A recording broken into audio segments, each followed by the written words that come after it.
The idea of an EU military could herald an era of unprecedented European security as a powerful force for good in the world, or destroy the continent's special relationship with America and leave it at the whims of unelected bureaucrats. Those are two very different visions for the idea, but do either of them make sense? Faced with a range of security challenges, whether Russia, China, instability in the Middle East and Africa, and with America pivoting away from Europe to Asia, the idea of an EU military has been advocated by the likes of Angela Merkel and Emmanuel Macron. With much at stake and grand visions in view, it's important to take a deep dive into the idea and see what it's worth. Let's get started.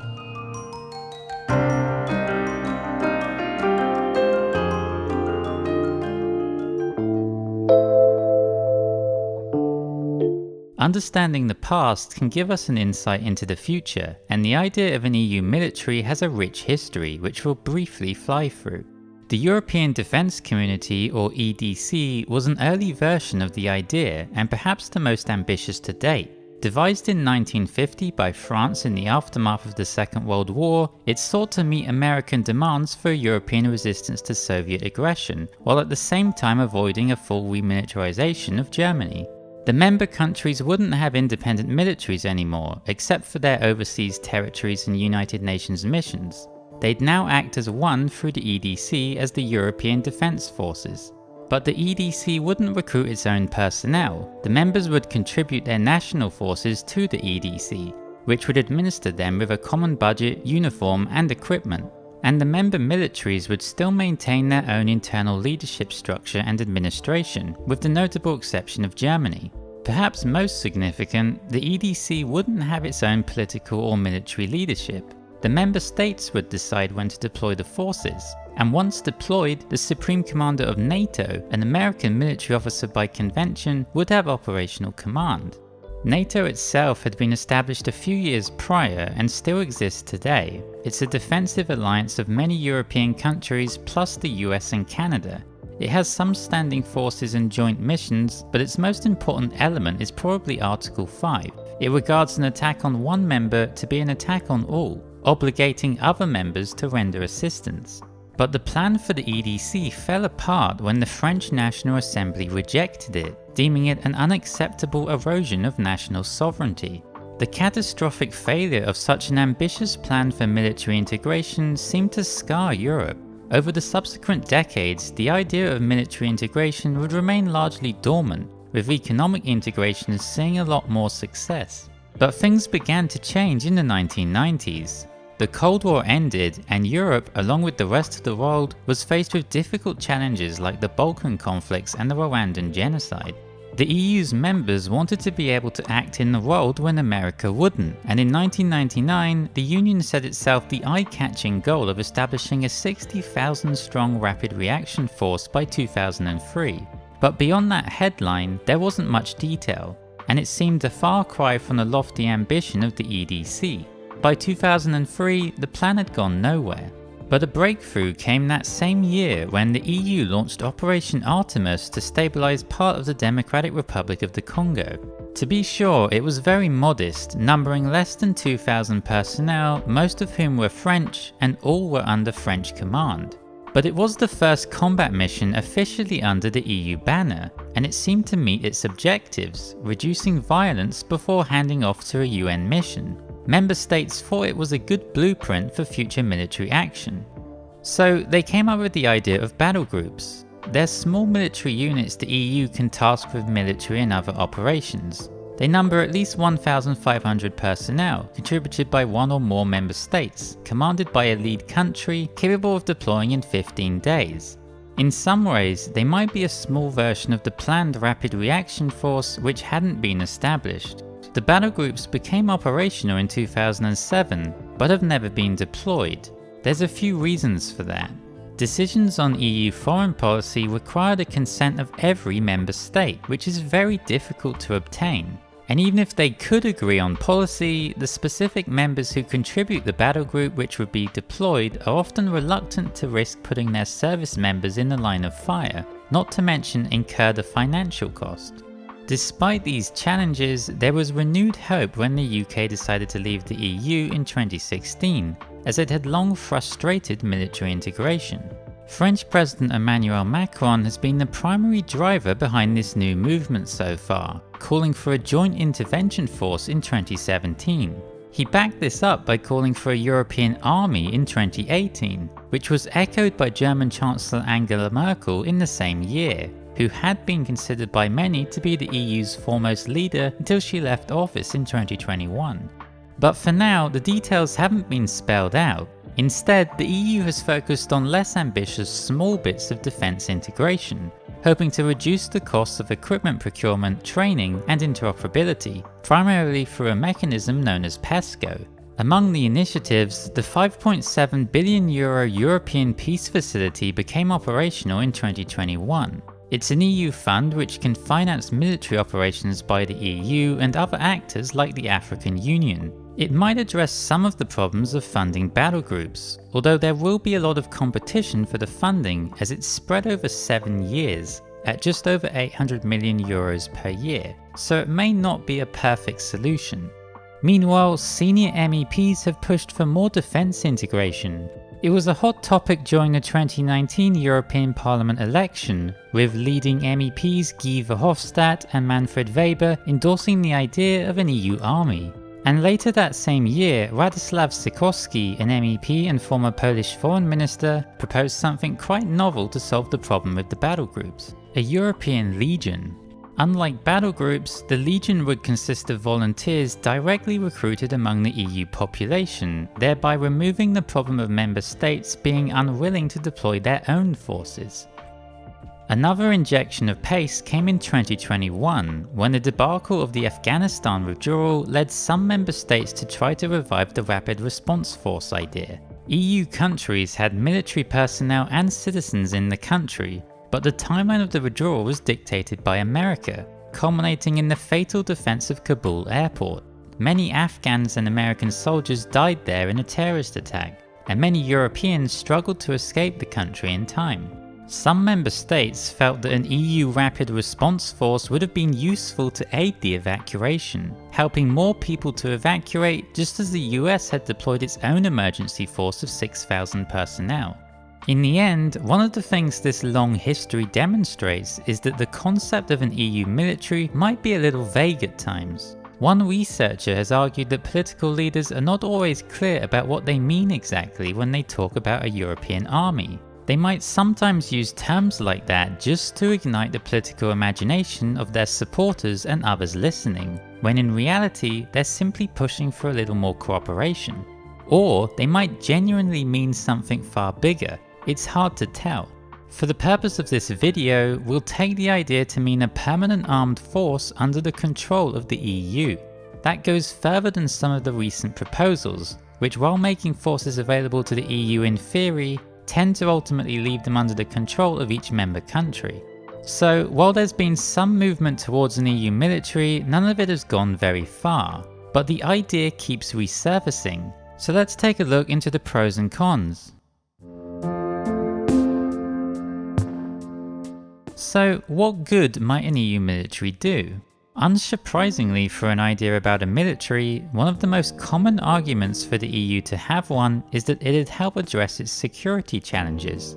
The long-time bogeyman is Russia. Hopes were high after the end of the Cold War, but Russia has gradually alienated Europe. It's invaded 2 aspiring EU members, Georgia and Ukraine, launched attacks and assassinations within EU territory, spread misinformation, and routinely tests EU airspace. And there's a variety of other security challenges too. The Middle East and Africa pose a range of risks right on the EU's doorstep. The regions have long suffered from instability, often driven by violent conflict. That drives migration, something the EU wants to deter. Iran in particular has driven a lot of conflict in places like Syria and Yemen, and poses a nuclear threat. In turn, instability and weak governments risk some areas becoming breeding grounds for terrorism, as with Islamic State in the Middle East and Boko Haram in Africa. And despite China being on the other side of the planet, it too has come to present increasing security challenges for the EU. It threatens to destabilize the Asian economy, which is central to the West, has increasingly used coercive measures to influence the West, and has spread misinformation. None of these problems can be solved simply with blunt military force, but the deployment of military force could be a key part of dealing with these challenges over the coming decades, and the EU might be best able to deploy such force if it had a military. Some of those security challenges have historically been handled to some extent by America, while others haven't been. This brings us to the next argument: independence, or what French President Emmanuel Macron has called strategic autonomy and European sovereignty.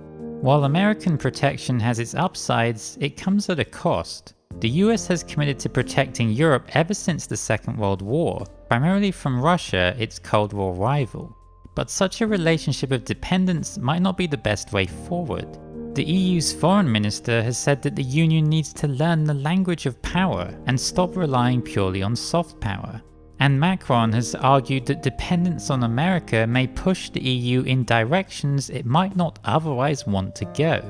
Most notably, American action in the Middle East over the past 2 decades has been highly controversial, with some claiming it has contributed to the region's instability.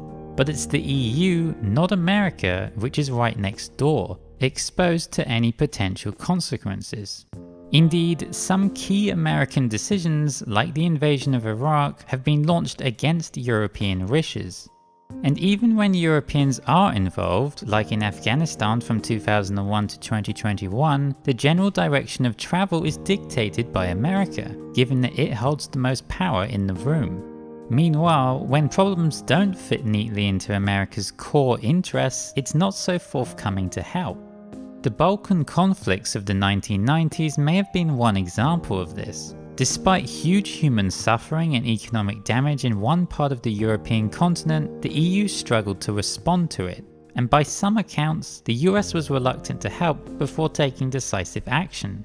More recently, Africa may be another example. There is an American presence in the region, but over the past decade, France has had to largely go it alone, providing some stability to shaky governments and tackling emerging terrorist organizations. But all that work has stretched the French military to its limits, despite being perhaps the most capable in Europe. One general said it has been performing at 130% and is in need of a break. And to further complicate matters, America has now pivoted to Asia, shifting resources to deal with the increasing aggression of China, leaving Europe as a secondary concern. While President Trump may have been uniquely unpleasant in his relations with Europe, it might have been a harsh preview of what's to come, with more disagreement between Europe and America, whoever the president is. A common military might enable the EU to be more self-reliant, reducing American influence and better enabling it to pursue its own principles and priorities in the world. And principles bring us to the last and perhaps most optimistic argument. The EU prides itself on its commitment to values like human rights, democracy, and humanitarianism. But in the international sphere, it lacks the teeth to assert those values. The Western world is typically led by the US, which could be said to have a casual relationship with those values. And while the US does at least live up to those values some of the time, a slew of illiberal states around the world don't even bother, with Russia, China, and Iran being some of the most prominent. Backed by formidable hard power, the EU could raise the profile and impact of its values in international affairs. It could apply its power in important situations around the world for the better, combating crimes against humanity, providing peacekeeping, assisting with disaster relief, and guaranteeing freedom of the seas. Indeed, when the EU first introduced its battle group concept, the veteran UN diplomat Kofi Annan welcomed the idea, believing it to be invaluable to UN peacekeeping. And by becoming an equal global partner with the US, the EU could encourage America to better live up to its own values.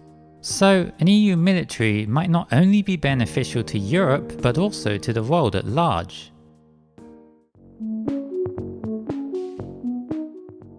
Now, it's one thing to want a more secure and independent EU that is a force for good in the world, but it's another to work out why an EU military would empower those things. There has to be something unique about an EU military which makes it better than member states simply working together with their independent militaries. One reason might be supercapabilities. The US military spent about €650 billion in 2019, while the combined spend of EU militaries was just under $200 billion. That's approximately 30% of the US budget, so you might think that if everything is proportionate, the EU would get 30% of the capabilities. But in reality, it might not work that way. Let's look into the logic of that. In simple terms, it's difficult to run a military. To perform at its best, it needs to be a well-oiled machine, ready at a moment's notice to deploy any capability for any objective at any scale for any duration. That's a lot of boxes to tick, and the smaller the military's budget, the fewer it can tick. Most notably, supercapabilities, the most powerful capabilities which can truly set a military apart in a conflict, are simply out of reach for many countries. Each military has a limited budget, and they try to train and equip themselves as an independent fighting force which can do a range of things without outside help. Simply assigning resources to protecting national waters, airspace, and land borders may already lay claim to a really significant chunk of the budget. And because of that, many militaries can never pass the critical threshold of available budget for a lot of very important capabilities. It's just not an option. Some might even struggle to afford the basics of a military.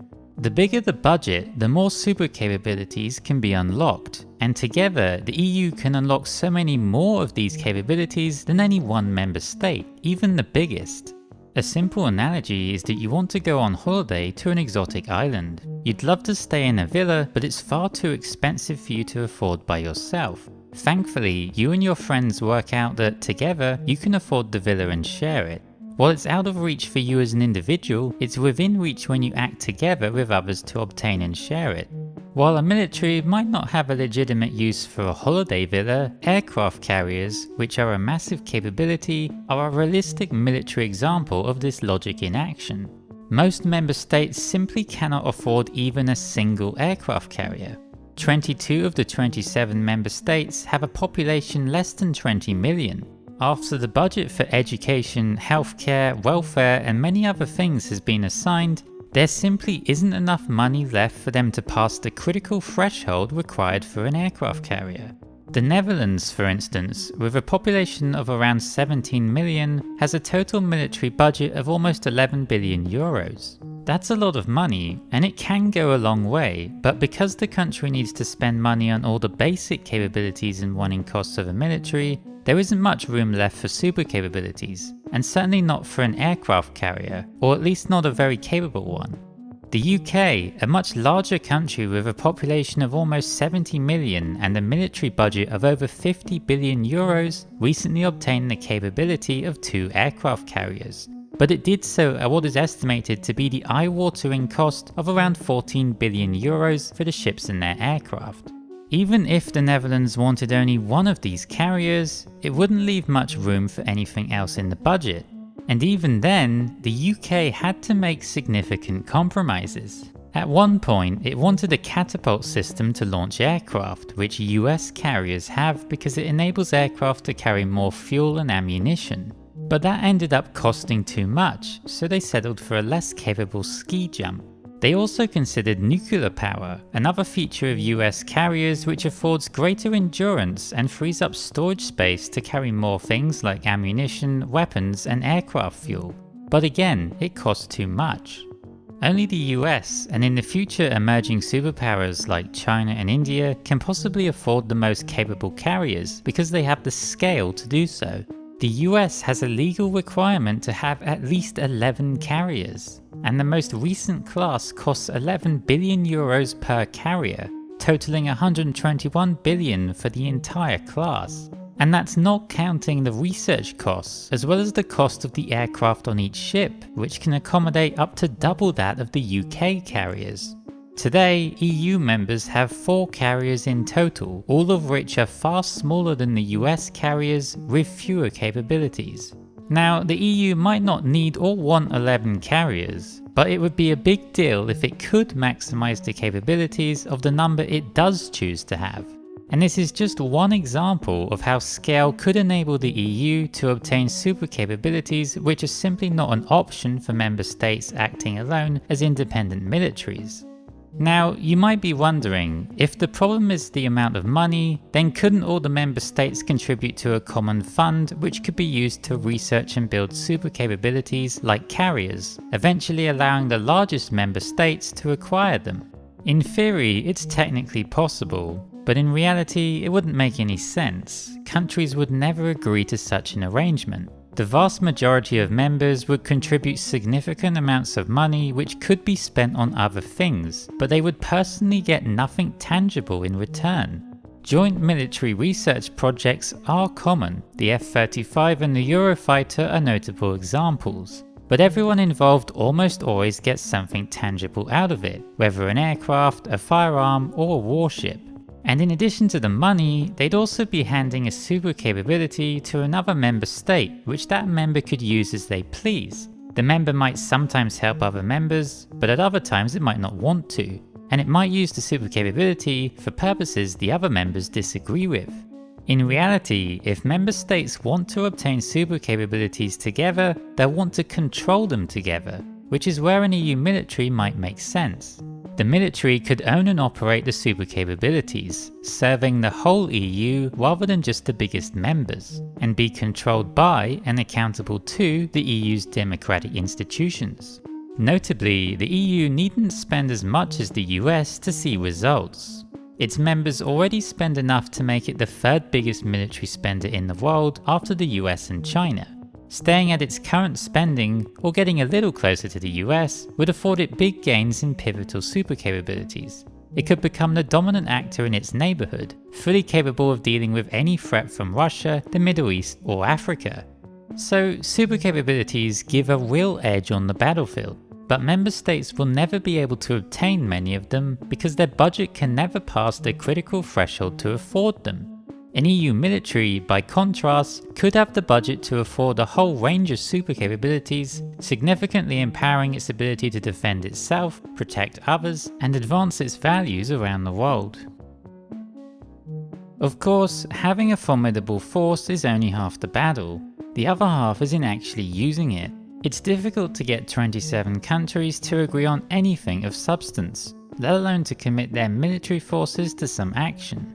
The EU does actually have a common foreign and security policy, but it requires unanimity to decide anything, and as a result, few matters of substance are ever decided. One of the heads of the EU, Ursula von der Leyen, pointedly said that there isn't much point in having some of the most advanced forces in the world if you don't use them. One notable example came in 2013. France wanted the EU to send one of its 1,500 strong battle groups to help stabilize the Central African Republic. The country had been suffering from sectarian violence. But other countries refused, continuing the trend that to this day no battle group has ever been deployed. Undeterred, France launched its own mission and asked the EU to help fund it, but the EU again refused. Despite previously refusing a mission that they would have control over, other countries now argued that they didn't want to finance a mission because they wouldn't have control over it.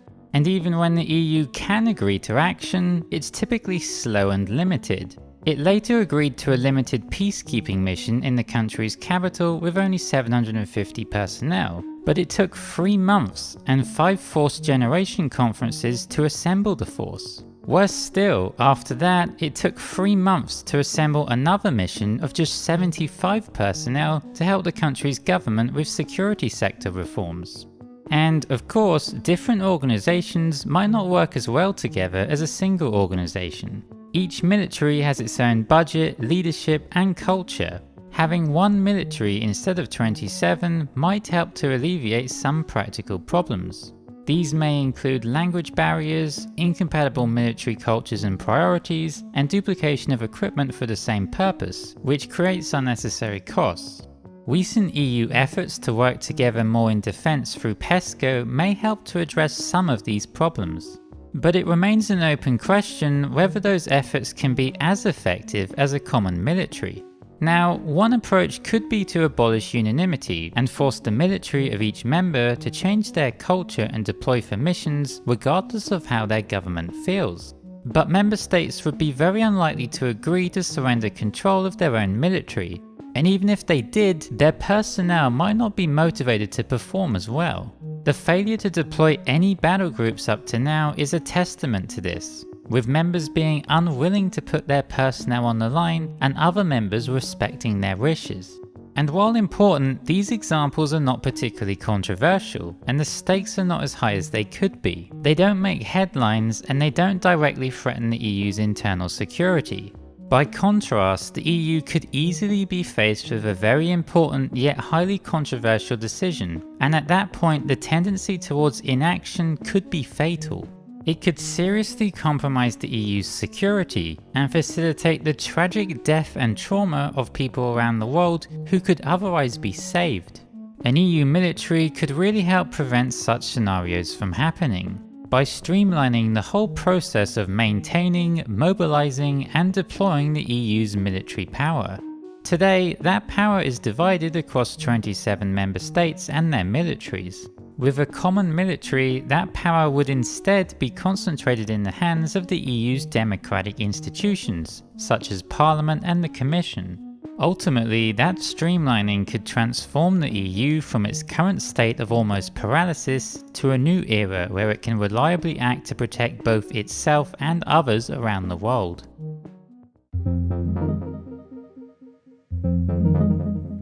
So there's some big reasons why this might be a good idea, but are there any reasons why it might not be such a good idea? Some object to the idea of an EU military because they feel it would undermine NATO and America's commitment to Europe, and the US has itself long opposed EU defence integration on the same grounds. The head of NATO has cautioned against the EU establishing parallel structures with duplication and overlapping efforts. But on balance, these concerns don't seem fatal to the idea. An EU military needn't mean the end of NATO. It could even strengthen it, with a much stronger contribution from Europe itself taking some of the burden off America's shoulders. As previously noted, one of the central purposes of an EU military could be to act as a formidable obstacle to Russia. That might even make the EU more safe than it is today under NATO, because the EU would be more self-reliant. And that self-reliance may be more important now with the US pivot to Asia. Indeed, even America could benefit from an EU military. It would no doubt lose influence over the EU, but what it would lose in that regard, it would gain by having a powerful and equal partner in the world. Some fingers connected with the Biden administration are already warming up to that idea, arguing that continued opposition to EU defense integration would only rob America of a strong and capable global ally. And America's pivot to Asia isn't the only example where NATO may not be the best vehicle for the EU's interests. Turkey has recently raised tensions with Greece and Cyprus, but both Turkey and Greece are NATO members, which makes it difficult for NATO to help in that situation. The EU, by contrast, has a range of tools at its disposal to help its members in this situation. Taking a step back, it might simply be that quite a few people are worried about the unknown. It's entirely understandable why some countries, including those who had suffered decades under harsh Soviet rule, would be apprehensive about taking a new approach when NATO has seemingly worked up to now. It's tempting to defer to the proverb, if it ain't broken, don't fix it. But sometimes we must step into the unknown so that we can get to a better place, especially if an alternative pathway looks very promising. One of the most difficult challenges to the idea of an EU military is in working out whether it could be sufficiently democratic. One commentator has said that the prospect of unelected and unaccountable bureaucrats sending friends and family into harm's way should give Europeans serious pause for thought. The use of military force is certainly one of the most impactful things a government can do, both for its own citizens and those of other countries. It often means putting lives on the line, spending a lot of money, and in the worst case scenario, risks economic disaster, humanitarian catastrophe, and total war. And the EU isn't in the best position to respond to this challenge. The notion that the EU is run by unelected bureaucrats, a favourite eurosceptic trope, is an oversimplification of how the EU is actually run. But it does hit a sore spot. The EU isn't simply undemocratic. It does actually have democratic mechanisms and systems for accountability, but they're still maturing, and there's significant gaps which still need to be fixed. If an EU military is to do the right thing at home and abroad, democratic reform may be necessary. One approach could be to have member state governments authorize military action, either in the European Council or in the Council of Ministers. They're the democratically elected representatives of each member state, so they have some degree of democratic legitimacy. They speak for their citizens to some extent, and if they all agree, that might be democratic. But there's a few problems with that. Very practically, it's difficult to get everyone to agree on anything, let alone something really serious like military action. The Council of Ministers can already decide the EU's foreign policy, including military action, as we saw earlier. But such decisions require unanimity, which is very hard to get. Often, the Council fails to agree substantive action, and sometimes even struggles to agree on symbolic compromises. One researcher has suggested that unanimity could be dropped, but other issues are still at play. Any decision to take military action against the will of a minority could be politically explosive. Both the European Council and the Council of Ministers have been criticised for lacking transparency. And national politicians are elected on national issues, not European ones. So they might not be the best people to take the lead in deciding EU foreign policy and military action. It would be similar to foreign policy being decided in the US by state governors or in Germany by state premiers. In many countries, power over foreign policy and military action is led by the government executive. It typically involves a prime minister or president alongside foreign and defense ministers. In turn, their work and decisions are typically scrutinized by a legislature, such as a parliament or a congress. This has the upside of being nimble enough to adapt to a rapidly changing world, while at the same time ensuring democratic scrutiny by putting power in the hands of people who are elected to make these kinds of decisions with all eyes on them. In the EU, this would probably be the European Commission and the European Parliament. Parliament is directly elected by Europeans throughout the EU, so it might be a good place for military action to be scrutinized. Citizens could factor this into their decision when they vote for an MEP, and officials from the Commission and the military could be publicly held to account by parliamentary committees. Now, some might say that Parliament isn't well suited to this role because its election turnout is too low. This has certainly been an issue, but its most recent election saw turnout reach a level similar to the US Congress at midterm elections. And if Parliament was given such an important responsibility, more citizens might be inspired to vote. So, on balance, it might be the best authority for oversight. The other part of the equation is perhaps more problematic, the European Commission. While a parliament can scrutinise military action, it can't make day-to-day decisions about a military. That's typically the role of a government executive, often driven by a prime minister and their foreign and defence ministers. They have to make sometimes difficult and rapid choices over specific military operations and tactics, as well as ensuring the military is administered to a high standard with good policies, suitable equipment and well-maintained facilities. The Commission seems the natural fit for this role. It's essentially the EU's executive government, drafting and enforcing EU laws, with a president and a team of commissioners much like a prime minister and a cabinet of ministers. It has a very high public profile, ensuring its actions are scrutinised by both Parliament and the public at large. It already has a big role in foreign policy, with powers over economic diplomacy, including trade deals and economic sanctions. An entirely new institution could be created just to control the military, but it's hard to imagine how that would be more democratic than the Commission, and it would be disconnected from the Commission's wider foreign policy powers. The Commission's democratic shortcomings, though, are perhaps one of the greatest challenges for an EU military. While it has a high public profile and its members must be approved by the directly elected parliament, it has some big gaps in other areas. Its president is typically selected behind closed doors in backroom negotiations among member states, often sidelining parliament. And once selected, the president can't even pick who their commissioners are, each of which is selected by a member state.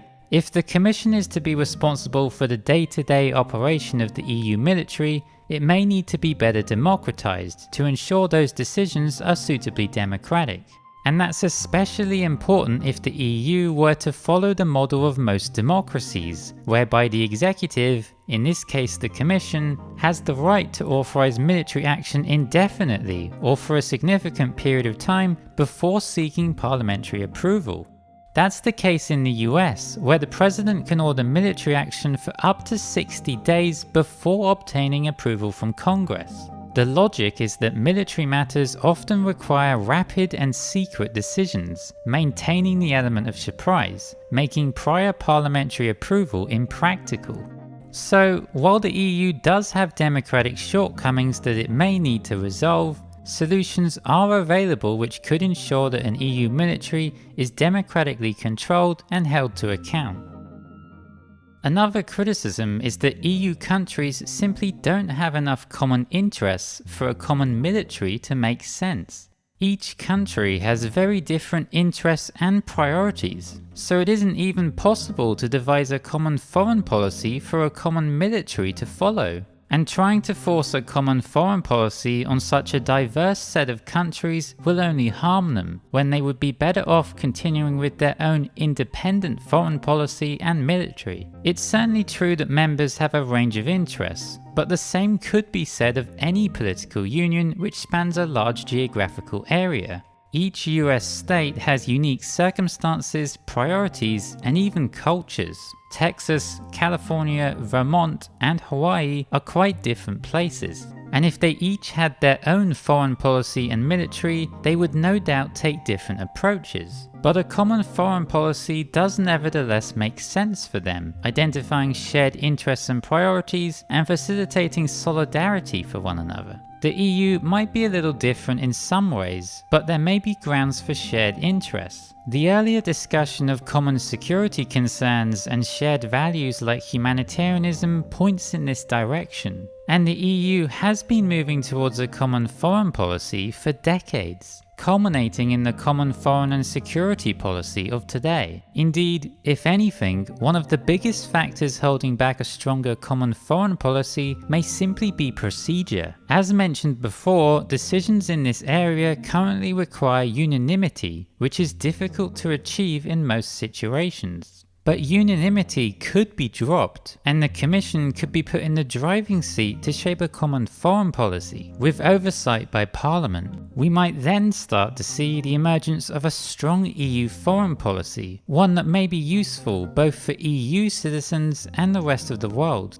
And an EU military could back that up in critical ways, providing hard power when necessary. We can't get into the depth of EU foreign policy here, but for our current purposes, it's hard to see why a common foreign policy wouldn't be possible, and an EU military could be really important for that. Another complication is that some smaller member states have a historical or constitutional commitment to neutrality. Most member states though are not neutral, and as discussed earlier, some people may favour an EU military precisely so that it can have an active role in global affairs. It's not impossible that the EU could become neutral, but there's few signs of it heading in that direction. It's more likely that it wouldn't be neutral, and that places the EU's few neutral members in a potentially awkward position. It might be possible to devise some arrangements to create some distance between the neutral countries and the EU military. But ultimately, it's difficult to see how their neutrality could be preserved while being part of a political union which is not neutral and has a powerful military. There might come a moment at some point in the future where these countries have to come to terms with their predicament and decide whether continued membership in the union is worth the loss of neutrality.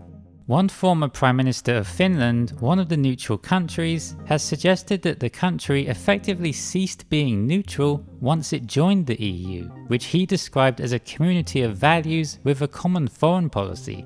In the grand scheme of things, just 5 of the 27 current members are neutral, making up just 6.75% of the population. However they choose to proceed, it's difficult to imagine this preventing the others from pushing ahead. Of course, while most countries aren't neutral, some citizens might still feel that establishing a new military is the wrong approach to the world's problems. The EU is a peace project, and a military could just add to war and suffering. It might be better for the EU to focus on peace, diplomacy, and international development. Indeed, during the debate among candidates for the head of the EU in 2019, the Green candidate, Ska Keller, partly expressed this apprehension. She didn't outright oppose a military, but questioned who would control it, and suggested that Europe's focus should be on other big ideas which could better help citizens. That's a fair view to hold. A military is something of a blunt instrument, unsuited to fixing every problem. But the world isn't always a safe place, and force might sometimes be a necessary evil. At least in theory, a military could be instrumental in reducing suffering, whether through peacekeeping, preventing a genocide, or aiding people in the aftermath of a disaster. But that's just theory. In reality, the EU might not act when it should, it might act when it shouldn't, and even when it should act, it might not act carefully, one misstep away from doing more harm than good. Perhaps the EU military could be mostly limited to a self-defense role, like the militaries of neutral countries like Sweden and Switzerland. But even this runs the risk of standing by while destabilization, human rights abuses, and atrocities take place in other parts of the world. These considerations go far beyond the specific idea of an EU military, applying to any military, and are a huge topic of ongoing debate in their own right. If an EU military does come about, its architects will need to be keenly aware of these considerations, designing it in such a way that balances the need for action in some cases with the risk of abuse in others. Whatever the outcome of that balancing act, it doesn't seem that the desire for peace is fatally in tension with an EU military. In some cases, they might even go hand in hand. But the one thing that does seem wise is for the military to be carefully designed with peace in mind. Some might be worried about the motivation of an EU military. If it came down to it, would it put up a fight to defend Europe, or would it collapse like the Afghan armed forces did in 2021? It's no secret that some citizens, for whatever reason, don't like the EU. Would it be possible to find people who not only respect it, but would be willing to die for it? This partly turns on how the personnel are selected. If all or a lot of them are seconded from member state militaries, that could be a problem. Some would be happy to fight for the EU, but others would have joined their national military to serve their home country, and may not view the EU as being equally important. By contrast, if the EU itself recruits, trains, and employs most of its personnel, that risk could be mostly eliminated, at least to the extent that most militaries can hope for. The recruits would be in the military because they voluntarily chose to be in it, equipping them with a personal commitment and motivation to serve the EU as a whole. It might therefore be possible to avoid the problem of a lack of motivation among the military's personnel. Of course, even if the military were well motivated, some might be worried that it might not stand up for every part of the EU equally. If Russia invaded or interfered with a small part of the Union, like Latvia or Estonia, would the EU stand by it? This is an important consideration, but in the end, an EU military might not be less of a security guarantee than NATO. Even under NATO, allies could dispute the severity of the situation, or drag their feet, failing to commit substantial forces. And if that happened, the country under siege would have a very hard time fending off Russia by itself. Ultimately, there's no true guarantee in security, just promises and structures which might make security more likely. It's true that today, there may be a greater sense of Pan-American solidarity than the European equivalent. The US has been around a lot longer than the EU, so its citizens may feel a stronger commitment towards it. But the EU has come a long way. European leaders often invoke the notion of solidarity, such as during the Eurozone crisis and the COVID-19 pandemic. While the Eurozone bailouts were controversial, the countries were nevertheless saved from defaulting on their debt. And during the pandemic, a central recovery fund was established for all members. It was partly funded by EU debt, something which had never been done at such a scale before, and about which some countries were very uneasy before agreeing to. Just as leaders have felt a sense of solidarity in these situations, it's plausible that those in charge of an EU military would be keenly aware of people's concerns about its commitment to all parts of the Union, and would take action to ensure that they live up to what's expected of them. Of course, the choice isn't between American and European solidarity. It's between the solidarity of an EU military and the solidarity of the current security arrangement, namely NATO. In that sense, at least, an EU military might be worthwhile. While the EU might not yet have American levels of solidarity, it might be moving in that direction over time, and it might at least have the same or greater level of solidarity as provided by NATO. Indeed, the EU already has a mutual assistance clause which is similar to, but slightly weaker than, NATO's famous Article 5. The clause could be strengthened to address any concerns about the EU's commitment to all parts of its territory. Plus, one potential advantage of an EU military over NATO protection is its streamlined decision-making process, the agility discussed earlier. Only the Commission or Parliament would need to make the decision to deploy a single strong force, and any aggressor would know that. By contrast, the scale of resources deployed by NATO would be contingent upon the forces that each member chooses to commit, which could be unequal, something an aggressor might bank on. So again, there's no true guarantee when it comes to security, but there is reason to think that an EU military could have a suitably equal commitment to all parts of the Union. Even if everything else is accepted, an EU military might simply cost too much. The US is known for having an incredible military budget, and the EU could end up that way too. To start with, it's worth noting that US defense spending, while definitely high, isn't that large as a proportion of its economy. It spent 3.4% of GDP on defense in 2019, and that wasn't actually the biggest spend, which was 4.6% on social security. By contrast, the EU spent 1.4% of GDP on defense in 2019. Although less than the US, that's still a really considerable sum, which could go a long way with an EU military.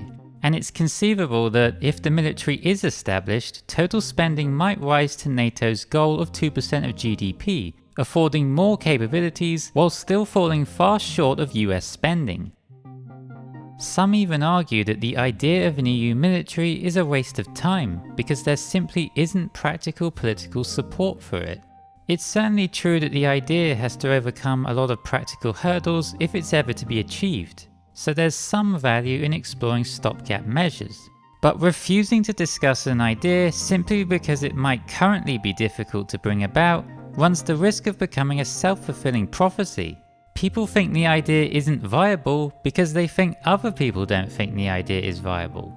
Even if something might seem like a pipe dream, it's worth thinking about, especially if it promises a lot of benefits, which an EU military might. And if the only real obstacle is practical politics, it might help to recognize the value of the idea and focus on working out how to overcome that obstacle. So thinking about and pushing for an EU military might not be a waste of time after all.